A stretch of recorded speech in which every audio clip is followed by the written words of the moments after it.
Hello?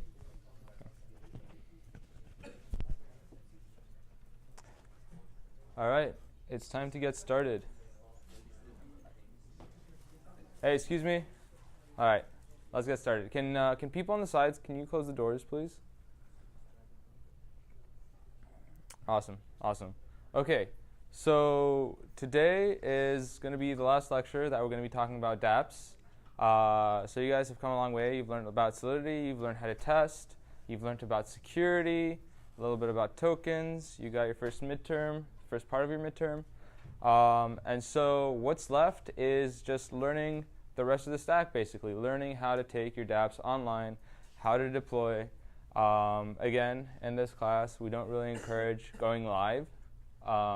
We've given you a bunch of other alternatives just to stay safe.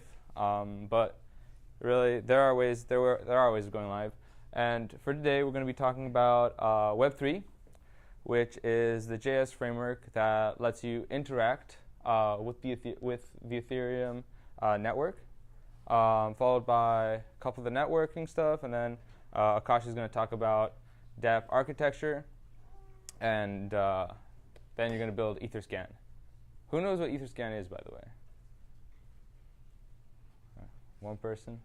Interesting. Okay. All right, so Web3. Where are we at right now? What does this thing look like? So far, we've been basically building on the blockchain using Truffle. And then the next step towards getting our stuff up and running on a web browser and being queryable is using Web3. And we do that using RPCs, remote procedural calls, and we'll talk about what those mean in a second. And so really what we want to ask ourselves is, all along, have we been using this framework? Has it been built in? And yes and no. That's the answer to that question. Yes, in the sense that if you guys have used Truffle console, then you may have used some of these commands. Web3 is basically the entrance into the Ethereum network. And as we mentioned, it communicates with nodes using remote procedural calls. It allows for you to access some of these APIs. So if you use web3.eth.abi, you'll access the binary interface. We'll check that out in a second. .accounts allows you to access the accounts API. eth.personal allows you to access additional functionality. But Web3 also comes with non-Ethereum related calls. So you can access Whisper through shh, or Swarm through, Buzz, interestingly enough. Don't worry about what those are for now. Just know that they're there. OK, so what is an ABI? Who's heard of ABI, either through interfacing with material online through the readings, or just has known about it before? 2, 3 people. Does anybody want to explain it? It's basically create a binary format, but we can read it because it looks like a JSON. It's much descriptive, much readable by the normal human. That's what I understood. Yes, exactly. So it basically exposes a contract's public methods to the outside world. So why does it only expose public methods to the outside world?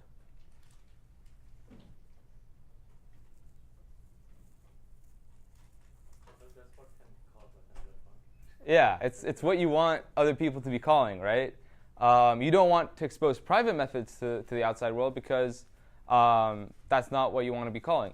And so a way you want to get the ABI, say you have a contract programmed in Solidity, how do you extract the ABI from that? There are 2 ways that I can think of, using 2 tools that we've used in the past in this class. You can get it from Remix? Yeah, so Remix actually gives you the full ABI. So if you type in a contract in Solidity on Remix, and compile it, you should be able to see the resulting ABI. And the ABI actually, it doesn't matter if you type your smart contract in Serpent or Viper or whatever other language, because the ABI will always be the same. It'll always be the methods that are exposed and the events that it will be called. And why is it necessary? Well, how else can the outside world interact with these random objects on the Ethereum testnet? There needs to be some sort of uniform pattern that you can interface with. And that pattern comes in the form of a JSON format. I think we might have. So this is a good example. You'll program Solidity, and it will be compiled into something like looks like this. And that's just so that, again, people on the outside know what is available to be called. Does anybody not know what a JSON is? A JSON object. OK, so everybody knows what a JSON object is. Do any of you want to explain it?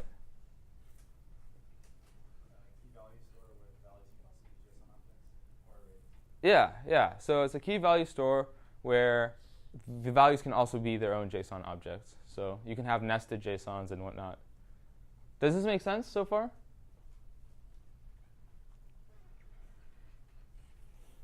Yeah. So if you've ever heard of an API, you can think of an ABI as an API, but at a lower level, closer to the machine level, if that makes sense.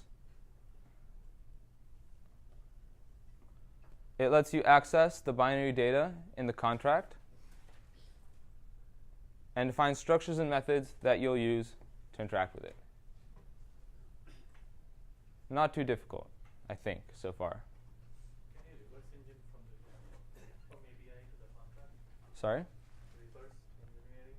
So if you think about it, what's the only thing you can see on the ABI? I mean, only the public one. Yeah, so you can construct the public methods, I suppose, but the ABI doesn't tell you how they work. It just tells you that they exist and the parameters that they take in. So the answer is no, you couldn't reconstruct it. OK, and so what can Web3 do? Right? So we've been talking about how great it is, how it's your portal into the Ethereum landscape. And first of all, what does it look like? So does anybody know the framework this file is written in? Has anyone done front-end or full-stack engineering?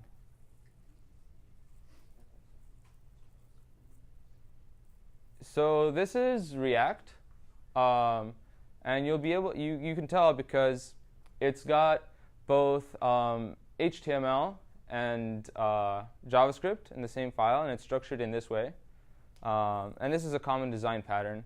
And what it is that you can define JavaScript methods and then be able to call them in the HTML. But the point of this is that when you inject Web3 into this, it then becomes a natural artifact within the file to be able to interface with Ethereum.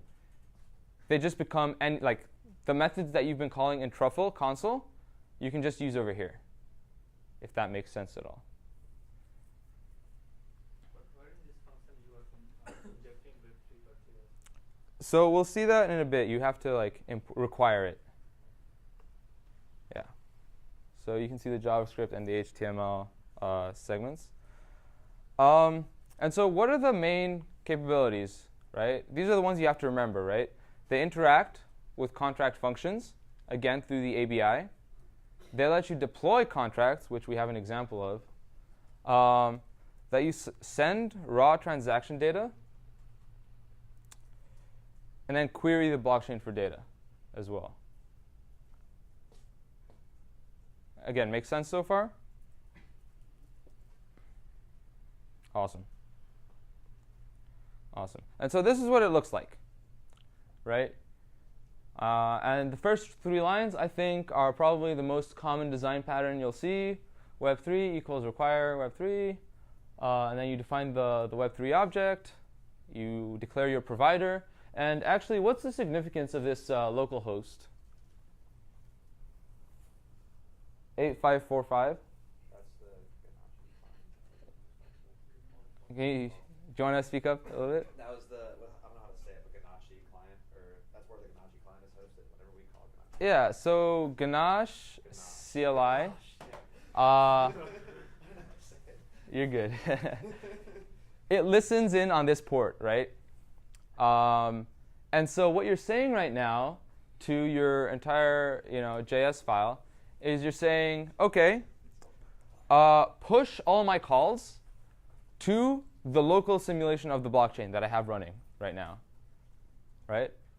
And you can change the provider. You can make the provider run on a testnet that you've got started, right? Or a private network that you've got started. Or even the main net, right? So it can talk cross-domain. Like if you have this HTTP provider running on a different domain, it can talk. Or what do you mean? The Ajax, you cannot make the cross-domain call. Okay. Ajax needs to execute on the same domain. Okay. But if you try to call the other domain, it won't work. Well, this is through RPC. Okay. I imagine Ajax uses REST APIs. Yeah. Yeah. So we'll get to it in a second, but you can also listen to events through the functionality outlined in the slide, or this different syntax, which actually is more recent. Web3 1.0 was recently released. I say recently; it's been out for a bit, but it's a whole new world. It's a whole new beast. So I do recommend looking at the docs and brushing up on it a little bit.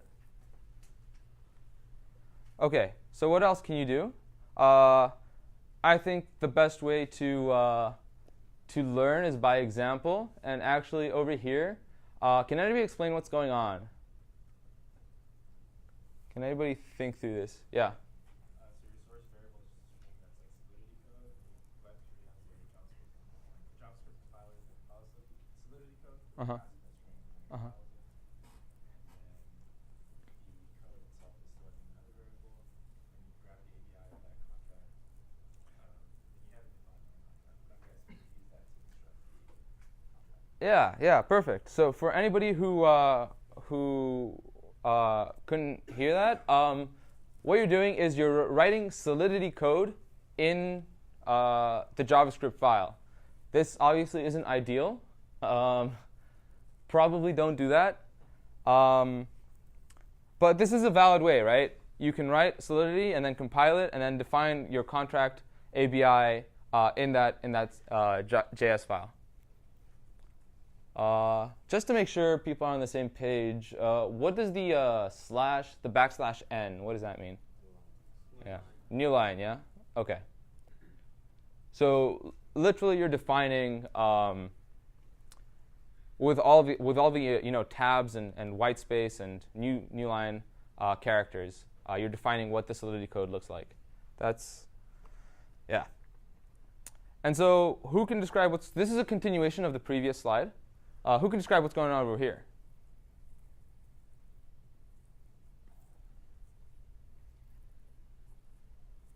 Tries to make a new contract. Mm-hmm. And if there's some problem with the contract, it just compiles that here's the contract. Mm-hmm. Then it just returns, shows the error. Otherwise, it shows the address of the contract. And Exactly. So what happens is it actually deploys the contract you previously compiled and defined, right? If there's some error, it uses the callback to invoke the error. Otherwise, it'll just print out the address and it'll say mind, visible. Set the parameters to that. And so what does the document.getElementBy ID mean? What is that referring to? It's the DOM element which has the ID call for starter. Sorry? Okay. It's a DOM element which Yes. has the ID called status or call. Exactly, exactly. So in your HTML, you have an element called status somewhere, maybe a div. Is anybody kind of lost when I'm talking about HTML? Okay, so you have an HTML called status, and you're changing the inner text of that to say mind. So if interacting with the front end, and your contract, you click a button, and your contract is deployed correctly, it should change to mind. Make sense? Cool.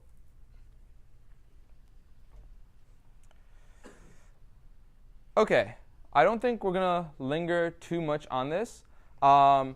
Most calls you see these days are done through REST API. Does anybody know what the four main verbs REST uses are? Create, read, update, Yeah, so that's the CRUD. That's the CRUD model. Yeah, but do you know the exact verbs though that are used? It's get, post, patch, or put, delete. Yes. So get, post, put, and delete. And each of those four verbs are used to interact with certain calls. Now that's REST, right? The way JSON RPC is different, again, RPC is remote procedural call, is that it focuses on purely the remote function calls. So you can think of it as you're using post, but for everything, if that makes sense. So whereas REST uses post to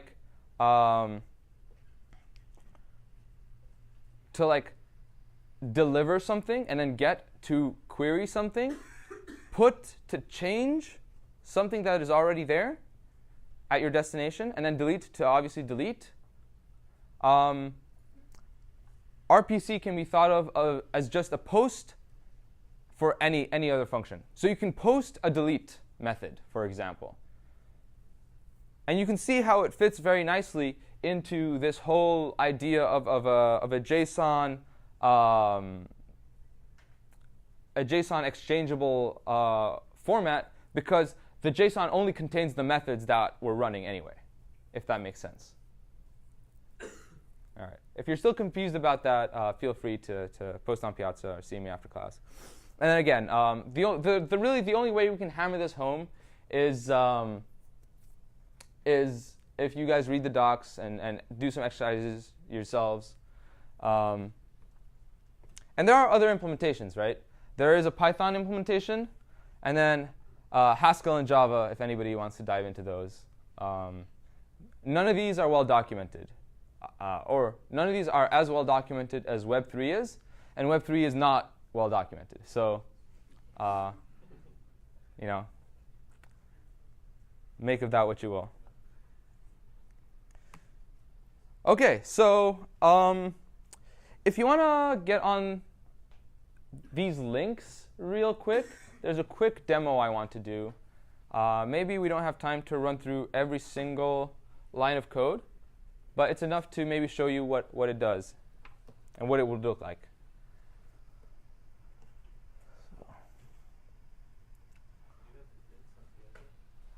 Oh, I'll leave them up a little bit more. I actually don't have them anywhere. Really, the most important one is the first one. So blockchain for developers / SP18 - lecture. That should say 5. I'll make sure to change that.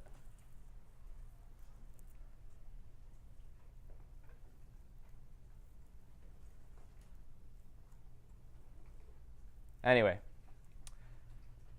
so going over here, Infura is a way to host an Ethereum node without actually needing to host it locally.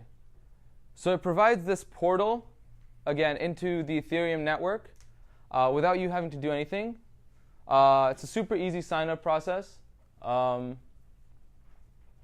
It's reliable. What it will do is it will provide you with your own personal token, your own personal access token into the mainnet, into a testnet if you want to. And what do you do with those tokens? Well, what you'll do with them is that you'll come over here, and then when you outline your provider, you'll paste your token right there. Does that make sense? Awesome. So that's Infura. And so we've got this app over here running, written in HTML and then the JavaScript portion. And I'm not going to go through it line by line, but what it comes down to is it's this Ethereum token balance explorer, right? And it does exactly what, it's a little bit cut off, but it does exactly what it sounds like. You have a token contract address, which is meant to be at the top, and then a token holder's address. Maybe if we zoom in, actually. Is that better? Yeah, that looks better. OK. You click Get Token Info, and it'll query the mainnet. And you really want to use your mainnet token for this. You can't use a testnet token. Why is that? Why do you want to access the mainnet for this functionality?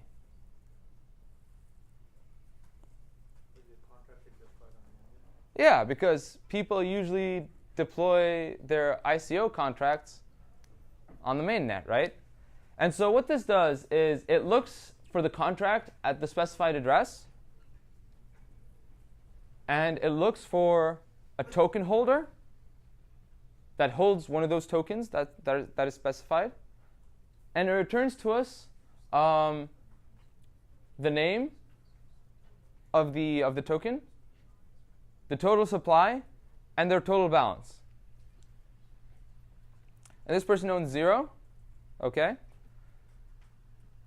And for this one, this is actually EOS, the EOS contract. And so what you can do, you can see that this person owns about 20% of the total supply. So the way we got those addresses, by the way, is we just went into Etherscan, copied this address, and then looked at the token holders and just picked a random one. And you'll see that this person over here is actually the first result. That's the person with 19%, 19, 20% of the total amount.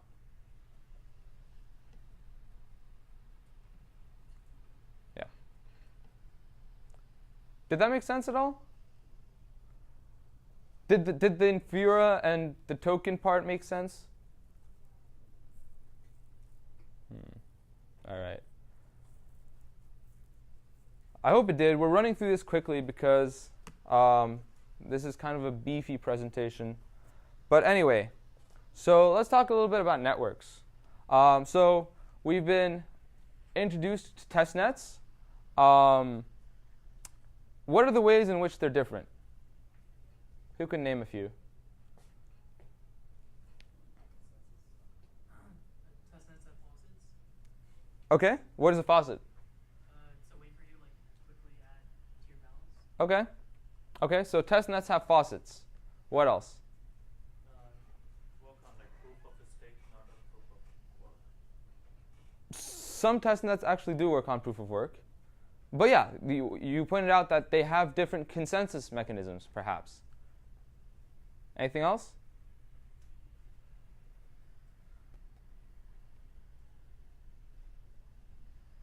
Anything else?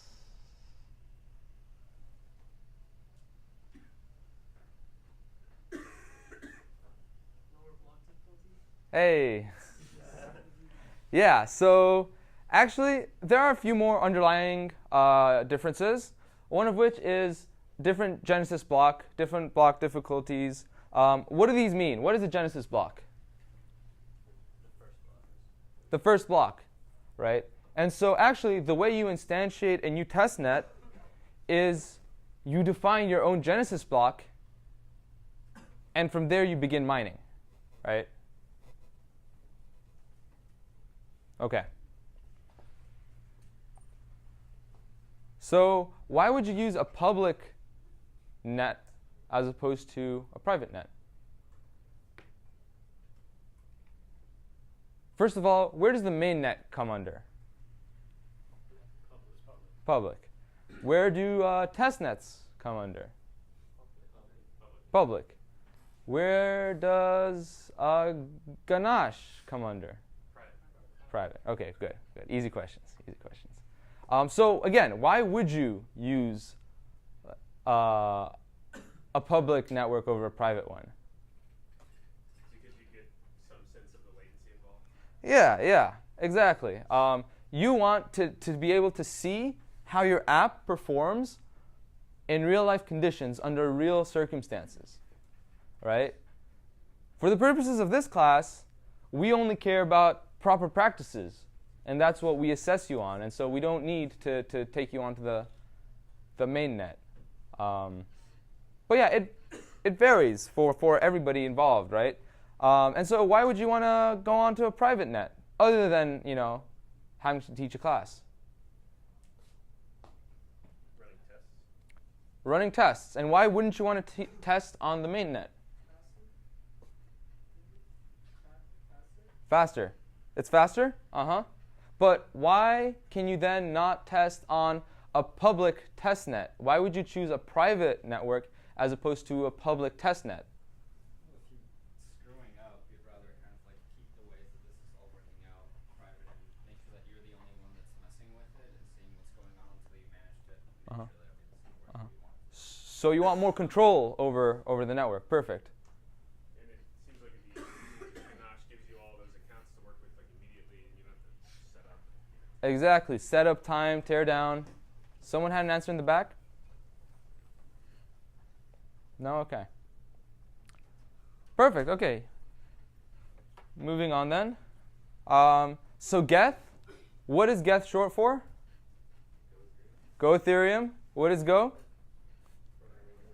Awesome.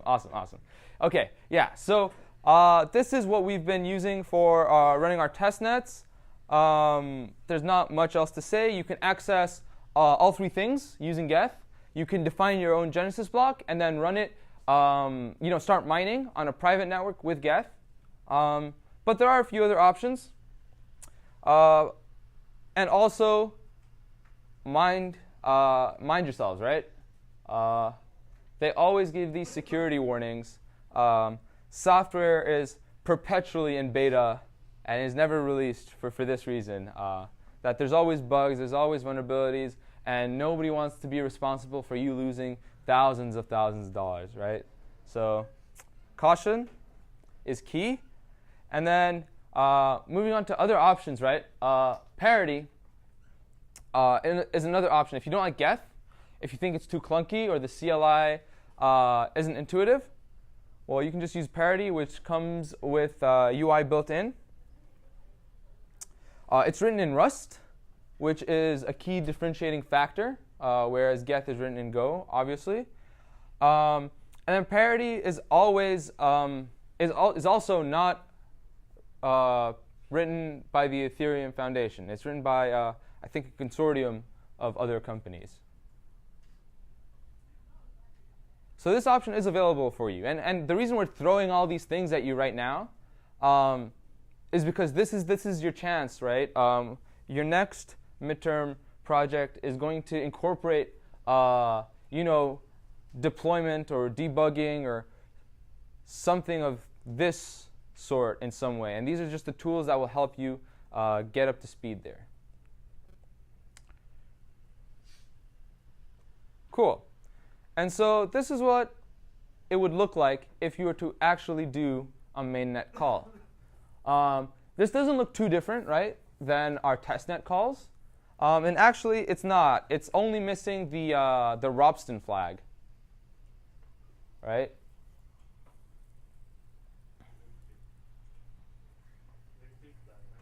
Oh, the Rinkeby flag as well.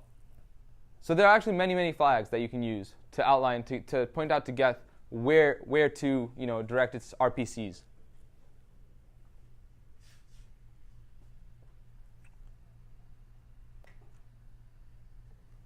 So this is what a testnet call would look like. And actually, we haven't talked about enodes. What is an enode?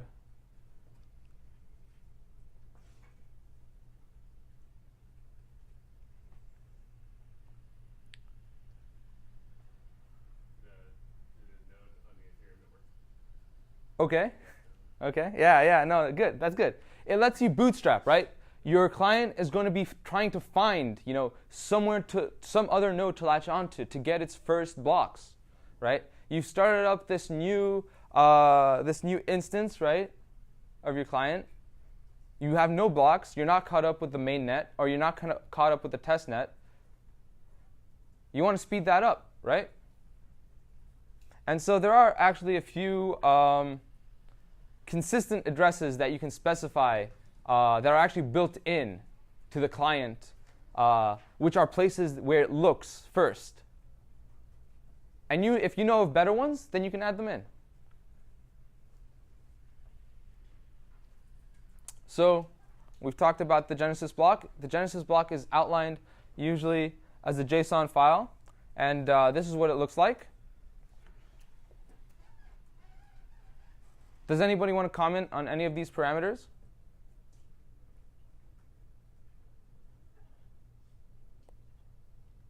The Coinbase is the amount of tokens the contract gives to itself, right? To the owner?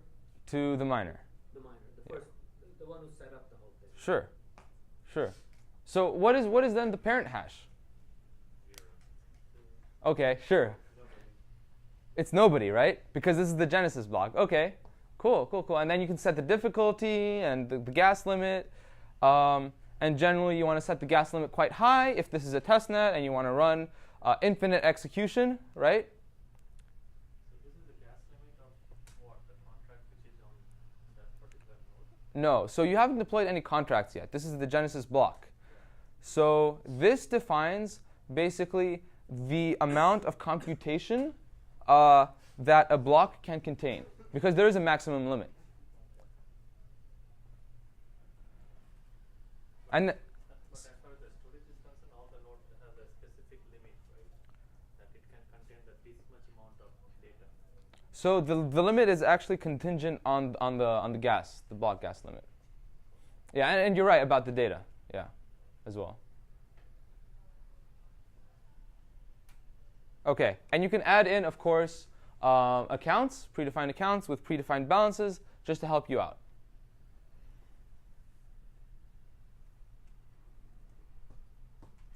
And then this last step, right? Why is this necessary?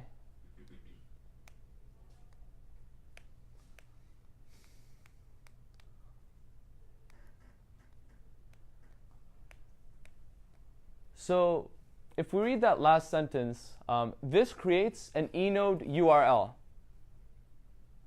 Does that key anybody into like what we're doing on this slide?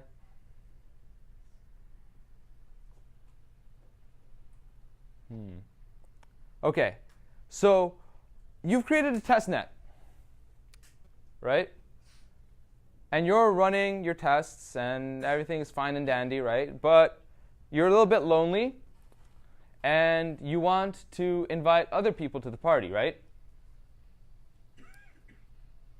How in the world do you do that?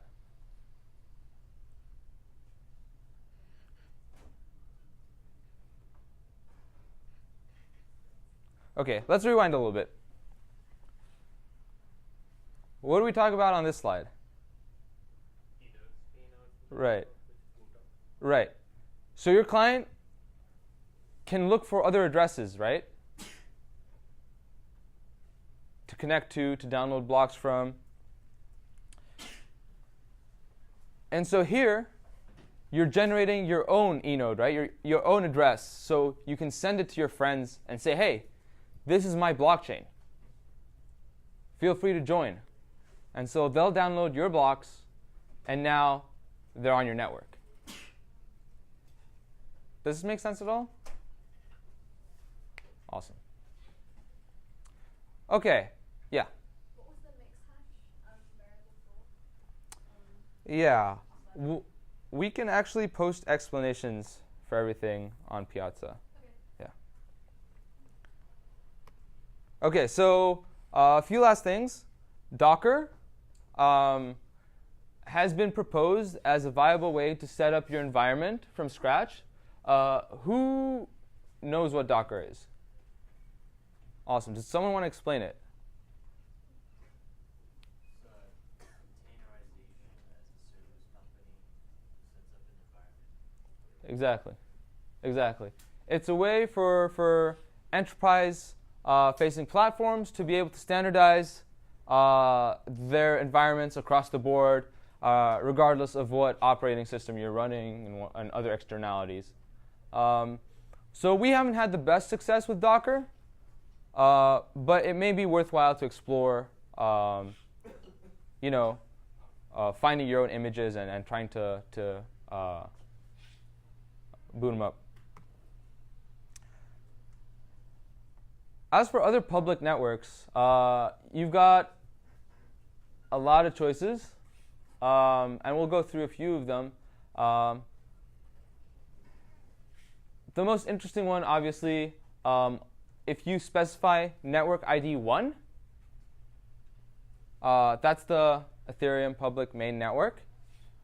If you specify 7762959, that's Music Coin, the music blockchain. I have no idea what that's about, but maybe you guys can find out. And then everything in between are other options for testnets as well. So you've got Robston, which uses proof of work, and not surprisingly, subjected to spam attacks. Rinkeby, which is the official Ethereum testnet, which we've used in this class. So we've talked a little bit about proof of authority as well. Why is proof of authority more valuable than proof of work?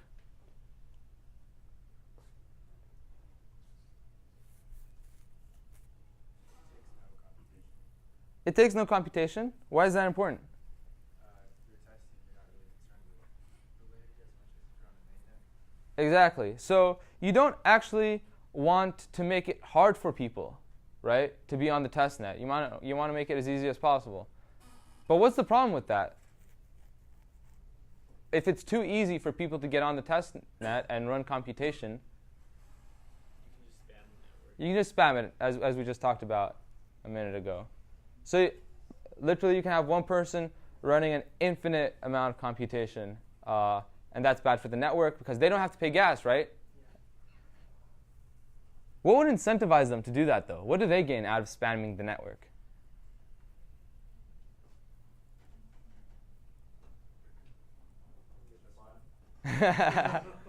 So it's fun for them. Yeah, and also, like if it's a fellow, blockchain company, they don't want Ethereum to succeed. They want to ruin everybody's testing environments, then maybe they'll do it too. I don't know. So, like, if I'm a user, like, what is the practical difference to me? Like, so Robson is proof of work, Rick is. Yeah. I think that Robson is actually slower as well. So, like, but if I want to get Ether from the Robson test network, do I give it through the same, like, kind of faucet mechanism? Yeah, good question. I don't recall off the top of my head, but I do know that there are some testnets that use, for example, MetaMask, where you have to open your instance of MetaMask, and literally you have to tell them to send you through that faucet. So you don't have to use social media to do that in that case. There are varying ways to. I'm just thinking, like, couldn't you, like, DOS Rinkeby as well? I mean, I guess I know they limit you to like 18 Ether every 3 days or whatever. Yeah. I mean, the more steps you have to go through, the harder it is. Okay. That's the issue. Whereas with Robson, all you have to do is mine very, very quickly, and then yeah. Also, Rinkeby like uses proof of authority. So like proof of authority is it limits the number of it limits the number of blocks someone can verify over a period of time for like each individual. So that's what like prevents like the spam attacks. And to add someone to like the authoritators, like people who like select which blocks get selected, they have to like come to consensus on that as well. So there's like a whole like I guess authority system that is like accepting. Yeah. And so KOVAN is interesting because GETH can't actually run on it. Only Parity can. And this is run by that consortium we were talking about. And then everybody knows what faucets are, I guess. No need to linger on them too long. OK. Actually, I don't know if this is oh, OK.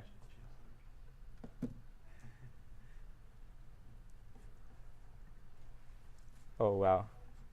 Sorry, folks.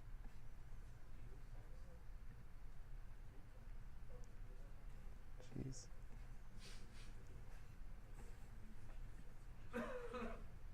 OK. That's the link.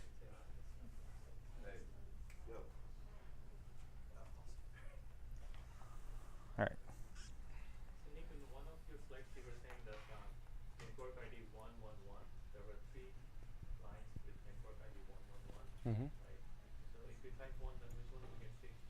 Yeah, that's a good question. I think Akash is going to take over from here, but I'll answer that at the end.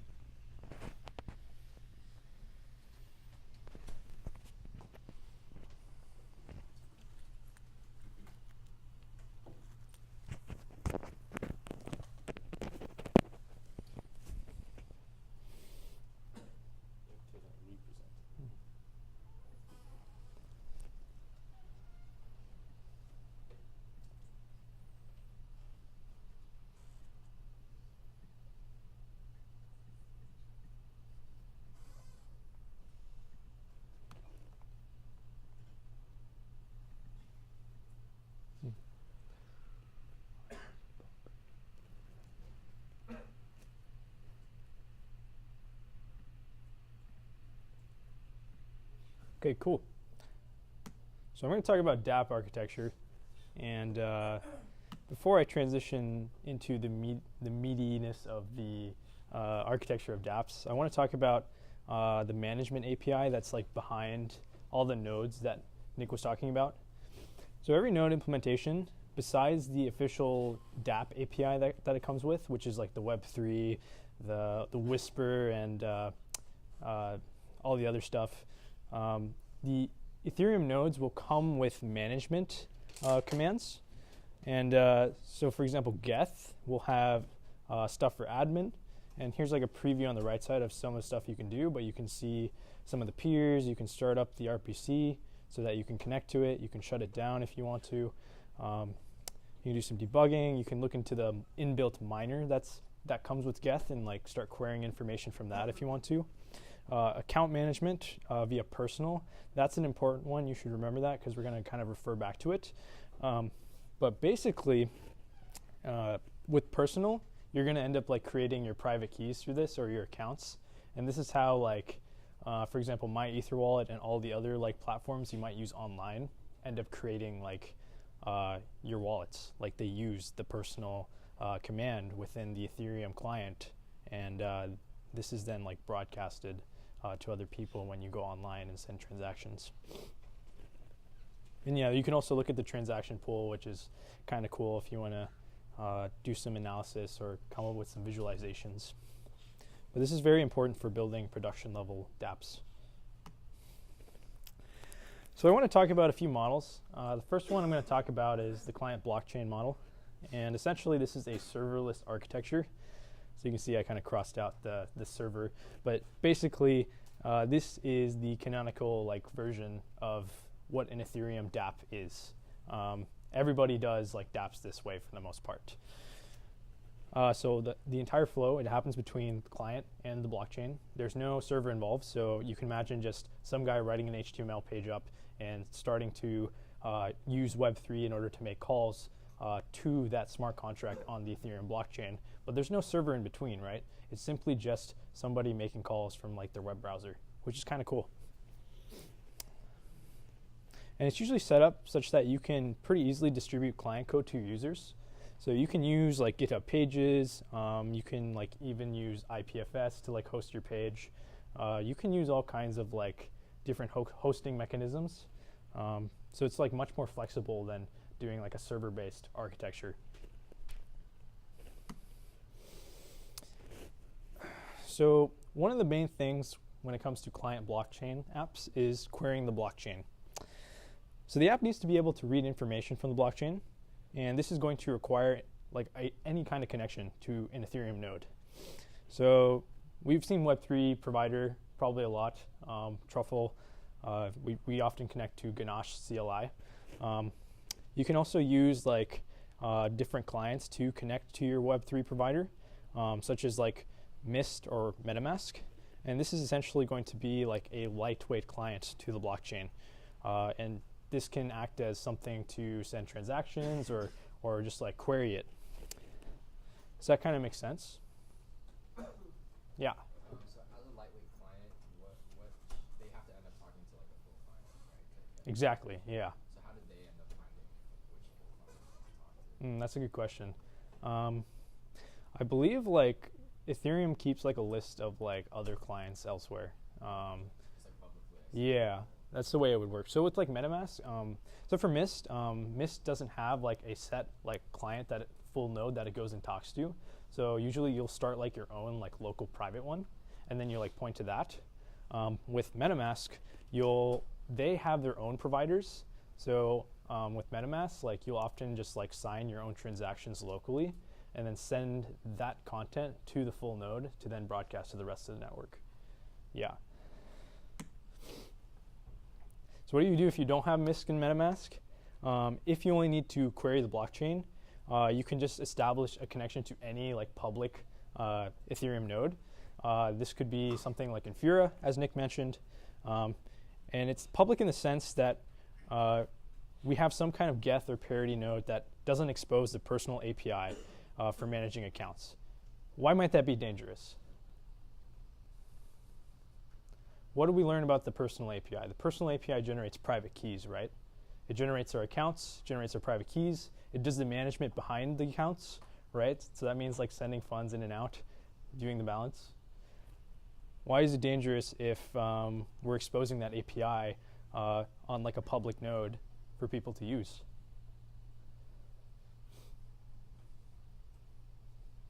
Okay, so essentially like in this case, we're like trusting that third party to like handle our like personal like account for Ethereum, right?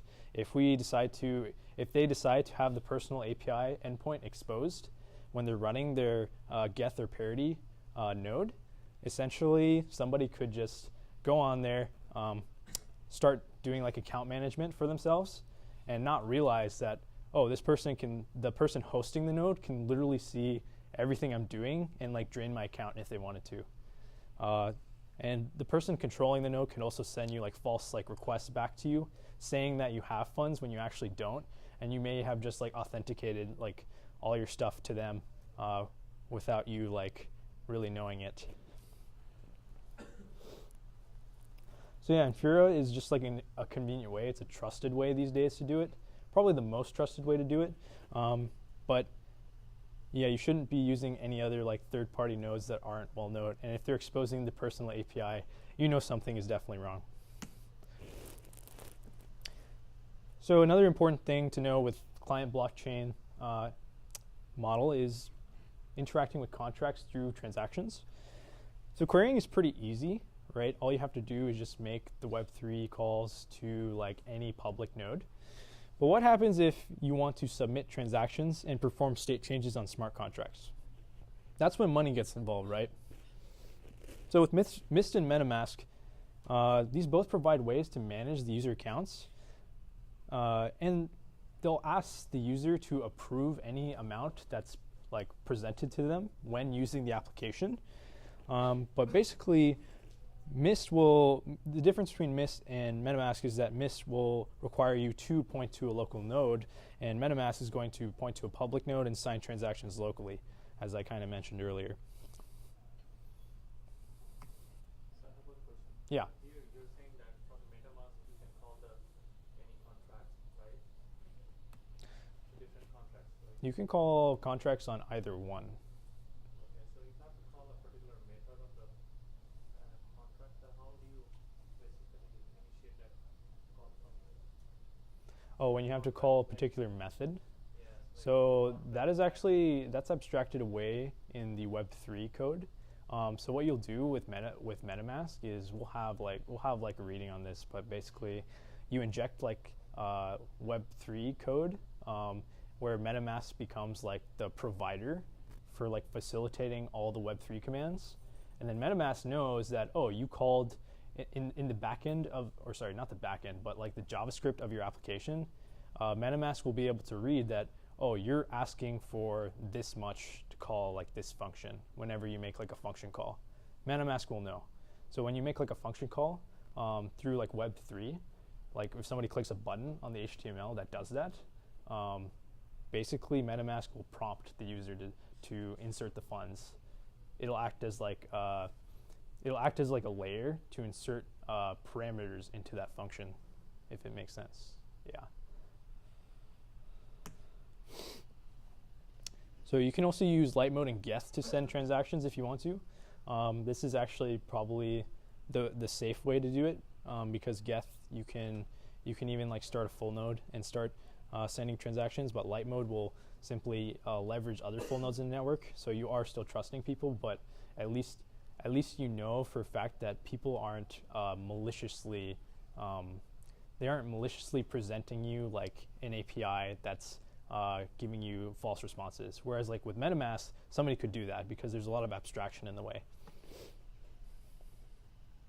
So if somebody does not use MetaMask or Mist, one thing that you need to do when building a dApp is you're going to have to post a QR code or an address. And this is kind of inconvenient.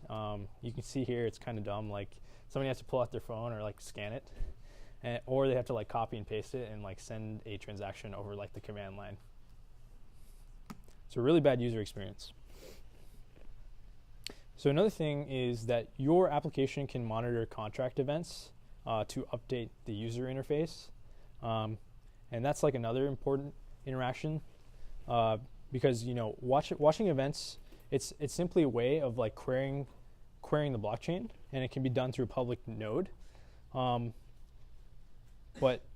okay, who can remind us what like events are in the context of smart contracts?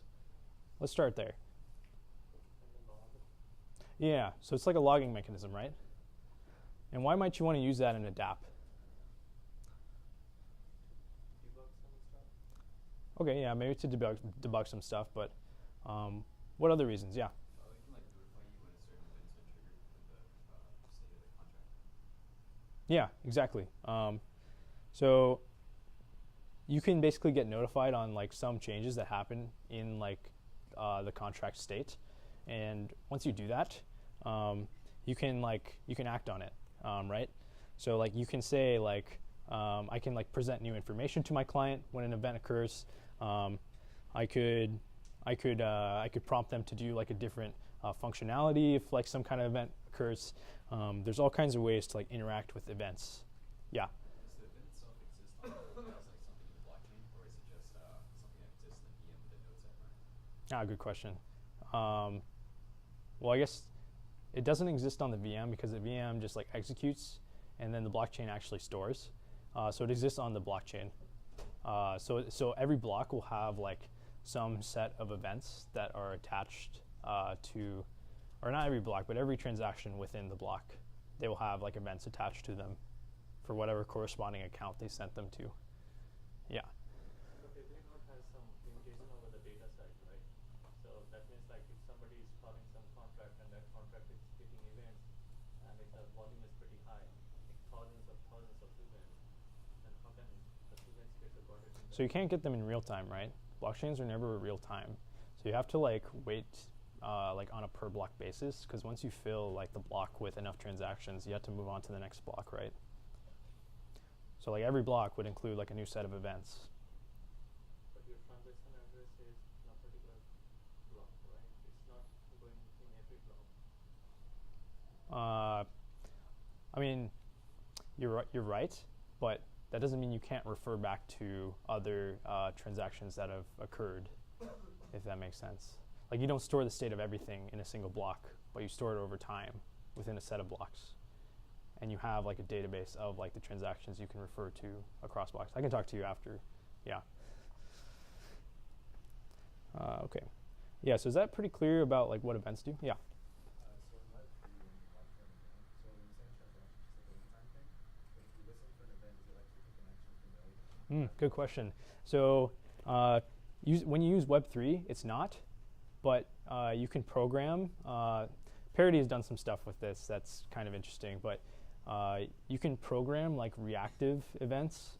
Like if you use React to do it, you can essentially get it to like update periodically, and you can like have it like constantly like call the function and like keep querying it and get new information. But essentially you're like limited by how fast the blockchain like moves. So you're limited by like block time and like how fast like your transactions like happen. So your events only get broadcasted as like people make transactions and as they get like confirmed on chain, right? Yeah.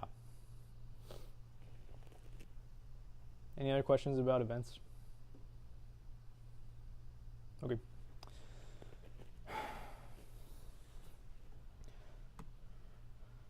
Yeah. So this is just like the request method.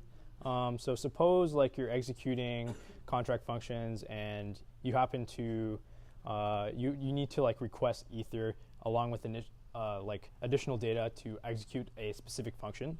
You can essentially use the request method of a contract, which is like something within Web3, if that's like kind of confusing. And this will allow you to easily obtain any data needed to like run that function. And the reason why you might need this is, let's say somebody does not have access to like wallets and they have to use like the command line to send raw transactions. This is a case where like you would basically like be able to prompt the user to send you more data. So what's like the problem with doing like transactions manually? It's very like poor. There's a lot of like knowledge required from the user in order to just like interact with like the contract, and this is a huge limiting factor, right? Like installing MetaMask in itself and running GETH or Mist is just like a pain in the ass of its own. You should only use this if you cannot figure out a way to create a UI such that you can include like the additional data that you want to send in a function call via like a dropdown or like input fields. But if you do plan on using this, you should probably include some kind of a fallback function, because it's very easy to send the wrong data or the wrong parameters when you like send like a raw transaction.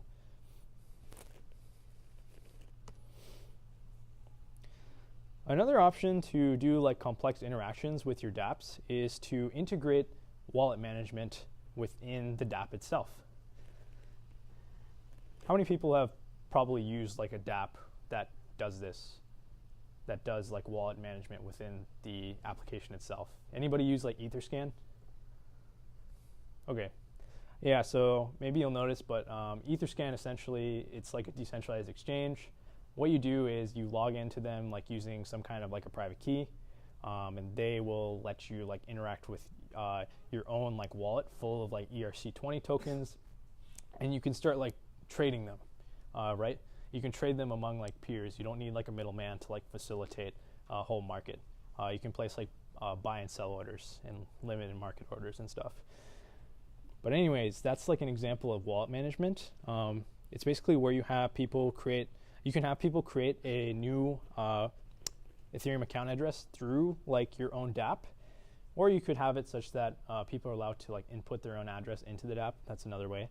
But basically, they would be able to do wallet management because they can like send and receive from the dApp itself, and that allows for like some complex interaction within the dApp. You don't need MetaMask. You just use like the web app to like start moving funds around and start poking at the contract's like functionalities. And this is usually all abstracted away in some way. So a big thing like that comes up with dApps in like this industry in general is how do we like abstract away a lot of the pains that come with working with or just even like using decentralized applications. And this is actually like one of the solutions, I'd say. So yeah, when you like log into this application, right, it's going to do everything client side. It's going to sign your transactions client side using the private key. The only thing is like this does require a lot more like involvement when you write the code base up. So you will need to generate, encrypt, import Ethereum accounts, and there are libraries to do this, but you also need to like handcraft like the transactions in the code within JavaScript for each individual user. So that's also like tricky. Again, there are libraries to do this now, but in the past it's been much more trickier. Like it was extremely like confusing at one point to just send raw transactions, but now it's become very simple. The only issue with this is that users are still in touch with like their own private keys. You can see that as a benefit or like a bad thing. Who can think of why like holding on to your own private keys is not a good thing for like the users? Or why is it a good thing? You're responsible for the security. Yeah. So you can see it as good or bad because the users get like power to like their own security. They can run away from something if it gets like hacked and somehow like the application, like the hacker gets access to that application's like private keys and accounts. Then the user can just run away and like try to circumvent the attack. But in the case of where they don't have ownership, the user is like usually screwed, right? That's why people say like don't keep your crypto on exchanges. They say keep it within hardware wallets offline, away from exchanges, so that you have access to your private keys. Just like a small detail. And another big benefit is that there's zero friction to this method. So if you decide to use like MetaMask or Mist, you're expecting the user to already be familiar with something like MetaMask. And that's kind of problematic, right? How many people do you think actually like use MetaMask today? Maybe like 20,000 at most, maybe like 50,000. But if you want millions of users, like a huge limiting factor is just getting people on MetaMask, on Mist, right? So I want to talk about another model, which is server to blockchain. And this is weird because we take out the client. So then what left is there, right? So I'll talk about two options. Though one is the local node option, and the second option is offline signing and working with public nodes. But basically, the first solution is you set up a local Ethereum node, and you use its JSON RPC interface to perform all your blockchain operations. So if you want to make things convenient, you keep one unlocked account on that Ethereum node so that it's very easy to like make transactions going in and out of that account. But you do want to be careful with how much you put in that account because if you get hacked, it's very easy for someone to just drain it immediately.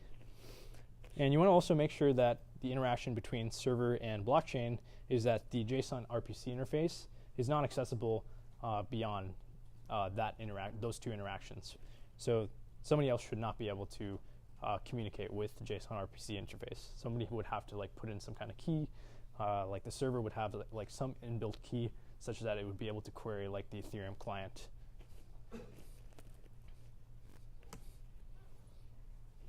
Option 2 in the server to blockchain model is offline signing with public nodes. So as we kind of explored previously, signing transactions offline was the smart move, and then you can relay them to the public nodes.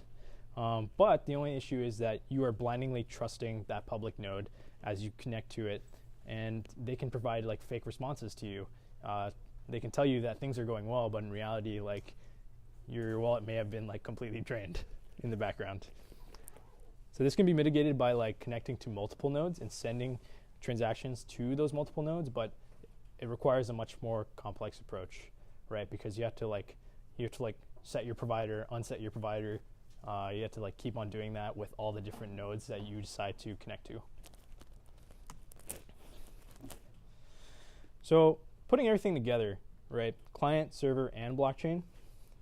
Having both client and server with blockchain implies that you may need to coordinate both of them, and that is kind of true. But you can also use like the server as like a side thing for like optimizations.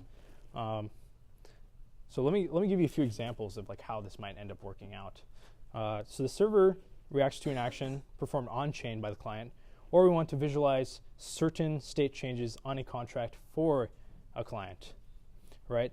So how might we incorporate client, server, and blockchain for this?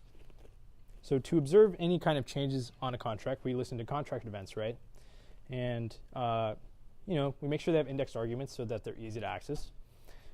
And then a client will listen to any event that affects them directly, while a server might just monitor all the events and all the contracts related to the app. Why might we do this? Any ideas? Maybe related to speed, maybe related to caching, maybe for like convenience, maybe for keeping track of like stability of your DApp. Any other thoughts? There's no like wrong answers really about this.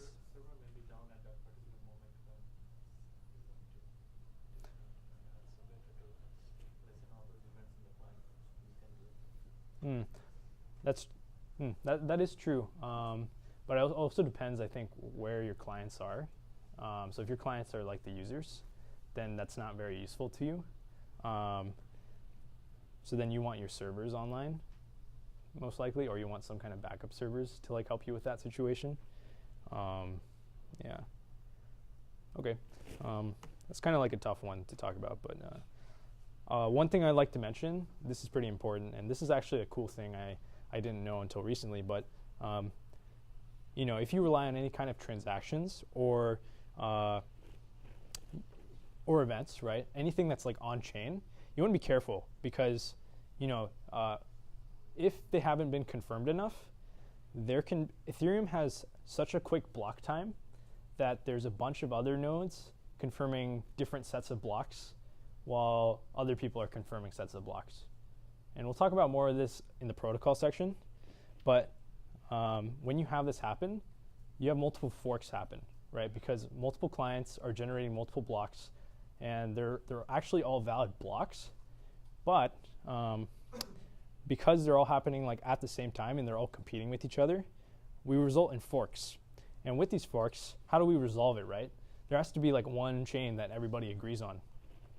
So what happens is something called a chain reorganization, and this happens when some kind of node on the Ethereum network realizes that whatever chain it thought that it was working on as like the authoritative chain, it realizes that, oh, this is actually not right. Like, this is the wrong chain. I need to switch over to like the actual chain that's gotten the most, that has the most like confirmations on top of it, that has the most proof of work put into that chain.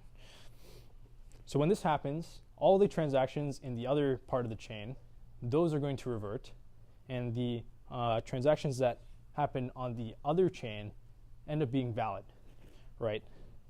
And this is why you should wait around like a dozen or more blocks on the mainnet.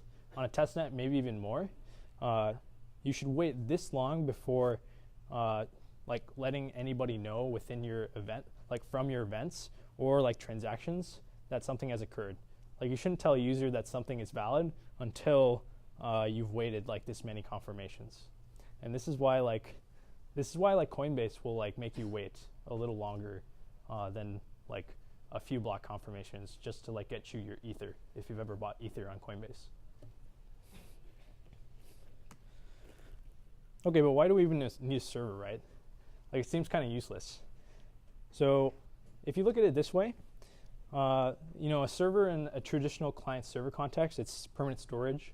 It enforces business logic. It coordinates clients, all of which now that can be performed on-chain. But the problem is, like, on-chain is very expensive, as we realized. On-chain code also can't work directly with off-chain services. And the problem is with on-chain stuff, it needs to be very deterministic, right? You can't get external data from like external sources. So you may want to use like third-party services, or you may want to use external data, or you may even want to just do basic actions like sending an email through like your server, right? So the server can also act as like some kind of a cache or a tool that performs the other functions that your blockchain can't, right? A blockchain isn't necessarily a server. It's more of a database.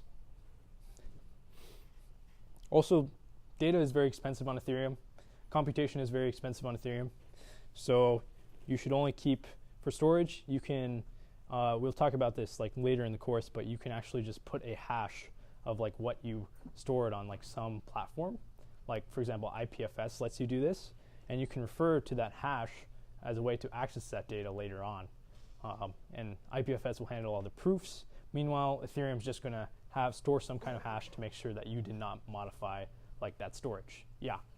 Just to give like a relative idea, how expensive is computing on a network? Like say I had a program that took an hour on my Mac, how much would that cost? How much would that cost? Well, I mean, I guess Ethereum doesn't really go off in terms of time, and it's actually like limited by speed. That's kind of like hard to say how much like an hour-long program would cost by time, because like time is not like deterministic for Ethereum in any way. It's like determined by like the miners in the network, like what the relative time is. Yeah, but to give you an idea, like you definitely can't do like neural nets on like blockchain. You can't do like machine learning on like blockchain. You can't like expect that distributed network to like run those like type of computationally expensive tasks, but you can expect it to have like basic business logic like CryptoKitties or like stuff like that for now. Yeah, I could probably get you better costs like later on if you post on Piazza or something. Yeah. So that brings us to the question, will servers be like a thing in the future? And they probably will be, but the dream is that blockchain probably takes over and just eats up everything. But more and more projects these days, like there's TrueBit for like computation, there's Filecoin for storage, there's Oracleize for grabbing like external data and making sure like it's a verified like data source using something called TLS Notary. These are all like tools that are integrating very well with like Ethereum, and potentially they could replace a lot of the components that our servers like give to us as like an alternative to what blockchains give to us, right?